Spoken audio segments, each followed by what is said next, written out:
This is At Home with ADTS, a show that presents topics of interest to older adults, individuals with disabilities, and their caregivers. At Home highlights the services and programs offered by Aging, Disability, and Transit Services of Rockingham County.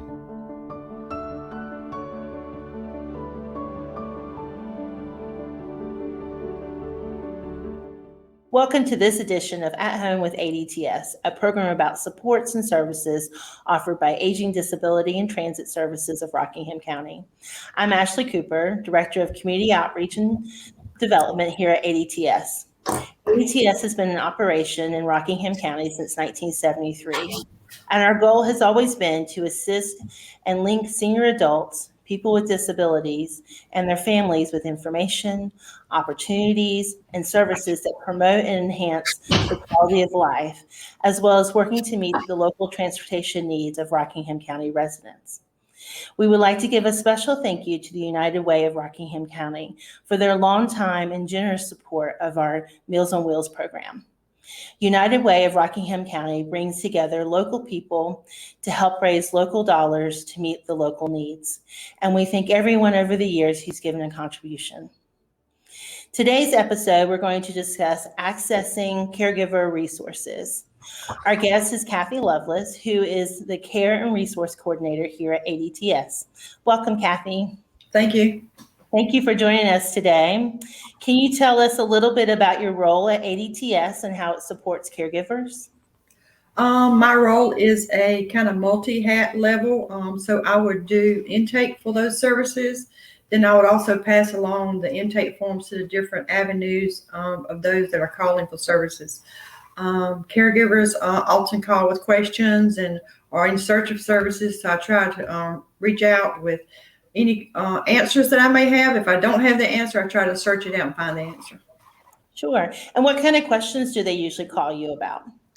Most of the time when they call, they are either looking for services or for assistance, or they are looking for what's available.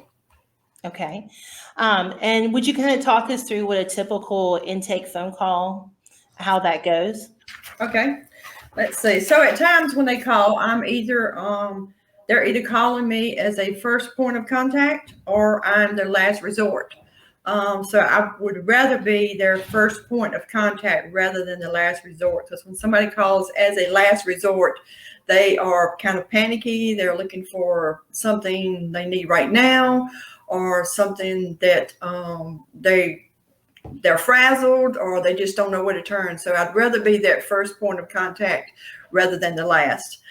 So we usually have a conversation about, what it is that they're looking for, whether it's services we provide or whether it's services someone else provides within the community, and they're looking for information of how to contact those services.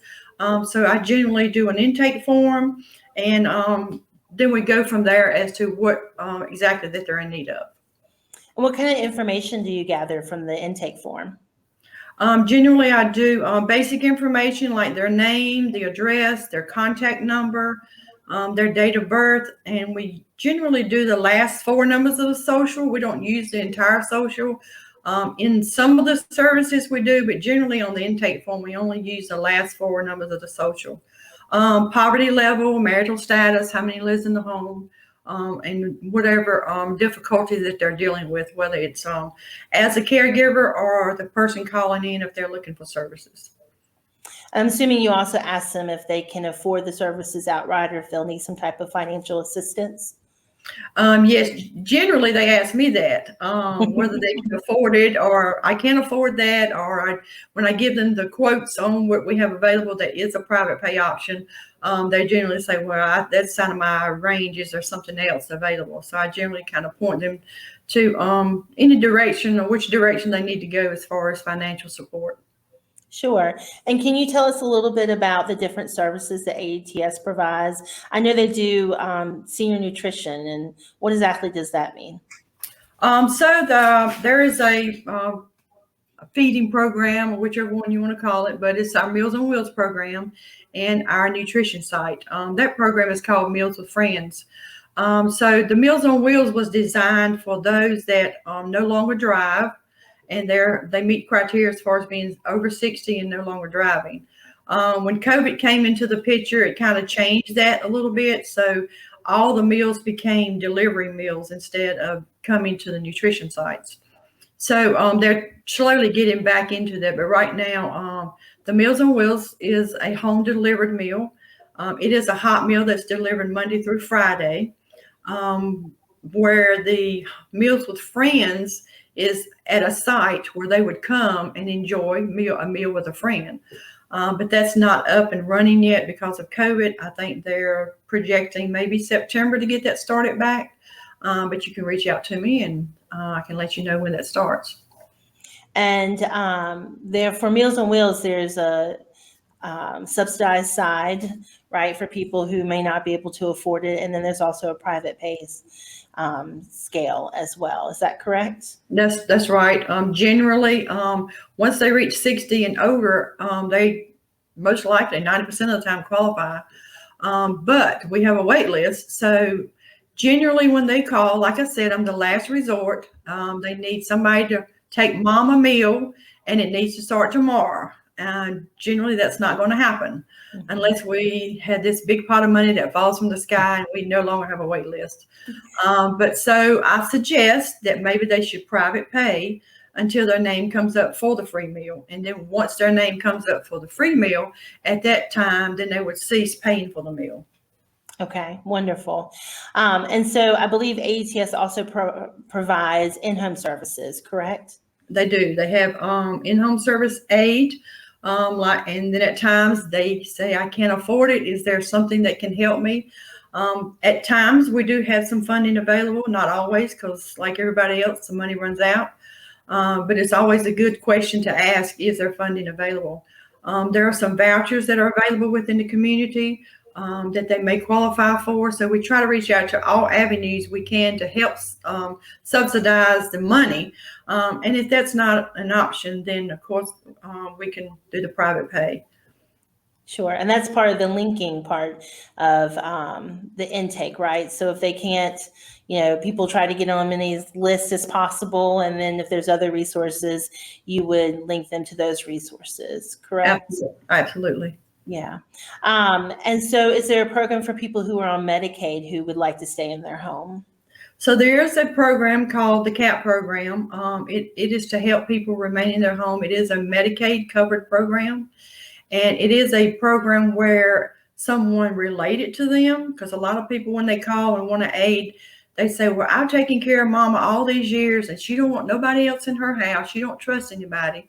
So they, in this particular program, they have allowed a family member or a neighbor or someone whom they trust to be that caregiver and be able to take care of them and then also keep them in the home. But it is a Medicaid covered program. So, and they would get paid for that through Medicaid, but they have to have Medicaid. Right. And if they don't have anybody in the home to take care of them, they can have aides from the community, correct? Yes. So there's another program called PCS services, where an aide would come into their home. Then the CAP program too also has a wait list, and it's a little bit long and lengthy. And sometimes they're willing to wait just so that they can take care of their parents. But the other side to that is there's a program called PCS where it is a Medicaid program where an aide can come into the home and take care of them, but it has to be an agency providing that aid to them. It cannot be a family member or friend. Mm-hmm. Absolutely. And so the CAPS program provides a lot of the same services that you would get in a nursing home, right? So a lot of the supportive services that somebody would get on top of just getting aid services, correct? Right. There is some money when they first come onto the CAP program that may be available for them to help fix the home according to what their needs. If they need a door widened because they're in a wheelchair, that's CAP would cover that if they meet qualification. Okay, wonderful. And then the last program I always think about, of course, I'm partial to it, is our LEAF Adult Day Program, our LEAF Center. And can you tell us a little bit about that?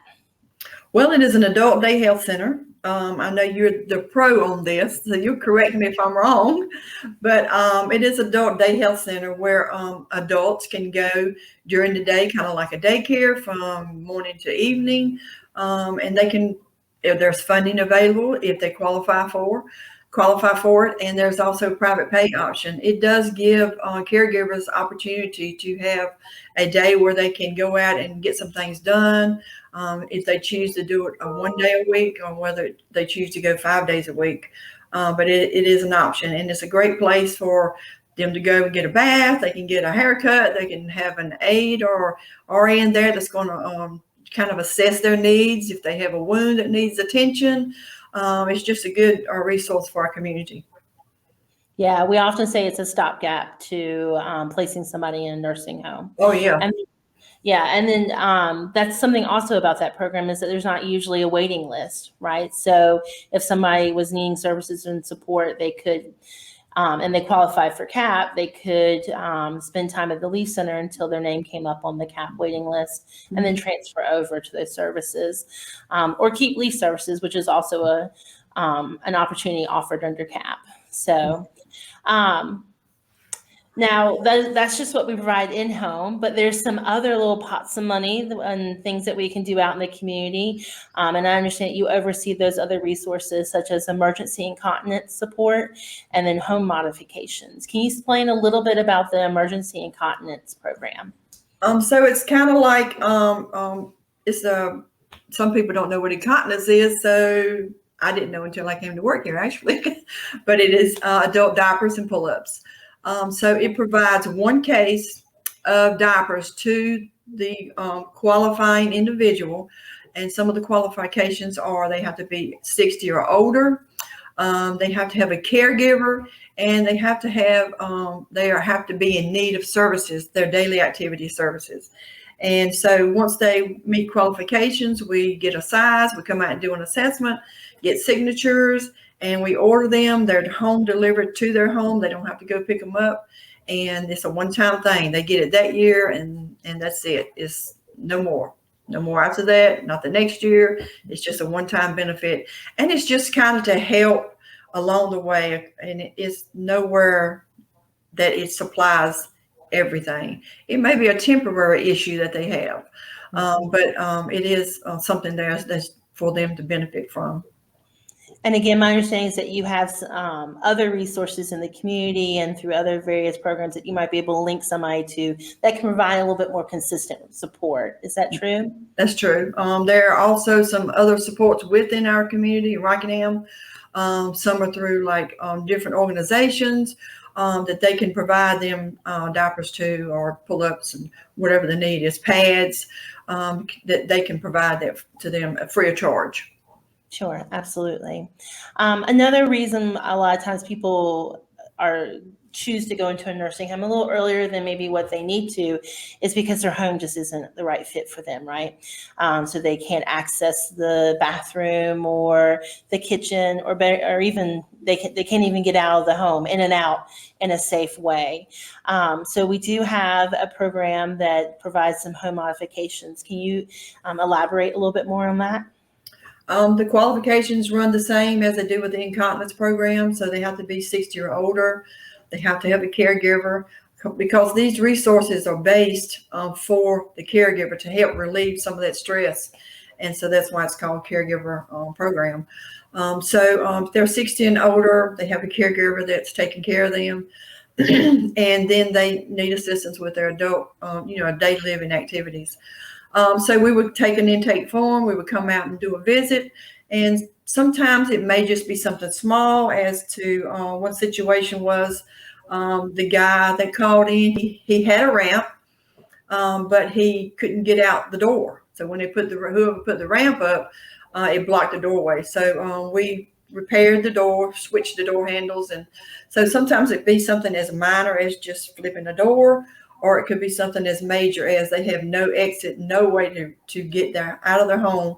So we would build a ramp to help them get from the home to the ground. Right. And of course, we like to make sure that it's let me say this. So the ramps are inspected. Who actually constructs the ramps? Let's start from there. So I don't know if I can give his name on here, but we're Well, working. who do, you don't have to give his name, but we do contract with somebody, correct? Yes. So we contracted with someone. We used to be have volunteers that would come in and build the ramps, and it would help our money to go further.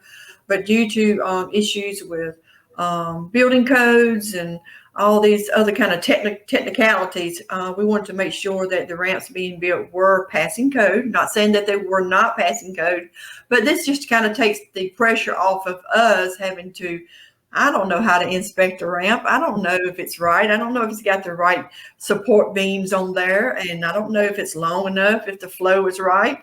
So this takes that pressure off of us as an agency and puts it on those who know what they're doing. So our contractor would, we would talk with him and tell him, say, this is what they need. What do you think? Can it be done? And then he kind of draws up a little plan of what's going to take place. Gets building permit, then the building permit, with the permit also comes a final. So the final is passed, and then we're good to go, and everybody's happy. Yeah, absolutely. Absolutely. And because of that, because we've moved from a volunteer-based ramp build to a more professional build, you mentioned that our funds don't quite go as far, but we're still able to build quite a number of ramps. And, a lot of times people don't want it in the front of their home, or they want it someplace different and whatnot. But we really only have a certain amount of funds, correct? So we try to maximize that as much as possible. And again, I'm assuming you go out and you do an assessment, and they have some paperwork they have to fill out, just like with the incontinence supplies. Right. Okay, wonderful. So from another thing that you mentioned is that you tend to link people to other resources and services within the county or well as out of the county. What are some examples of other things that you can link people with that maybe ADTS doesn't provide? Although we don't provide the services, we do advertise the services, like the senior legal line. People call in and say, hey, my parents has Alzheimer's. I need some legal consultation. Can you point me in the right direction?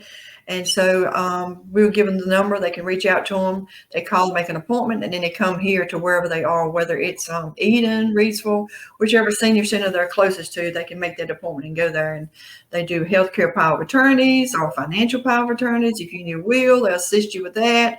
Or maybe it's some kind of property question or whatever that is. So we offer the senior legal line. Then also we do the SHIP. A lot of questions that come in on Medicare with Medicare A, B, C, D. I don't know what that is. So I point them in the direction to call the our care center. Talk with June Carlson out there at the center that's kind of adjacent to the Leaf Center. Call and talk to her. She can answer all your questions. If she don't have an answer, maybe she'll search it out and find it for you. So that's kind of two of the popular ones they call is Medicare questions and legal issues that they may call wanting. Sure, absolutely. So my point in asking that is if you get stuck anywhere within the system of trying to navigate as a caregiver, navigate resources and supports for your loved one, as well as advocating for yourself, Kathy is a great person to reach out to. She probably has the phone number of the person that you need to directly call to be able to make that connection. So I know a lot of times when people call that you offer them the information and then say, call me back if you have any roadblocks, but you're also more than willing to make those phone calls for people because, caregivers have sometimes a limited amount of time and they need some extra supports. So I have one or two other questions. What is the key piece of advice that you would give caregivers? I guess the most important piece of advice I could give would be to become your own advocate. Lots of times as we maneuver through something we're not familiar with, we trust, not saying that there's not trust, that the person on the other end is going to do what they say. And so if you call and you say, I'm going to take some papers to the doctor, you leave them at the doctor's office to fill out, and it has to be turned in with a certain amount of time. Sometimes we trust that doctor's office to do as they're supposed to and not willingly neglect it, but sometimes it gets lost in the shuffle. So you have to become your own advocate. Call, do follow-ups, make sure it is where it's supposed to be. If you need it within a certain amount of time, worry them. The old saying is the squeaky wheel gets the oil, so become the squeaky wheel. So I guess I would say become your own advocate for whoever you're caring for, whether it's for yourself or someone else. Sure, absolutely. And never take no as the first answer. Right. That's not an answer. Yes. I know a lot of times when I used to oversee the Leaf Center, caregivers were like, where have you been? And we ask here and we ask there and for some type of support. And people said, well, there isn't any. And there is. It's just that it just takes a while to find that right resource. So, which is what your job is to find and provide that right resource for caregivers. Right. If someone wants to get a hold of you, what's the best way to reach you? So they can reach me by calling the main number, but I don't normally suggest that because there are 3 Kathys that work here, and you might go through the other 2 to get me, but you can still reach out by the main number, 336-349-2343, or my direct line, which is 336-394-1310. All right. Thank you so much, Kathy. I really appreciate it. That's all the time we have for today. I hope you found this informational and valuable. We thank you for joining us. For more information about our programs and services at ADTS, you can visit our website at adtsrc.org. Or as Kathy mentioned, you can give us a call on our main line, which is 336-349-2343. We thank you again for joining us today. Remember that ADTS is here to help you and your family to age with dignity and independence in your own home and community. Thank you. Thanks for tuning in to At Home with ADTS.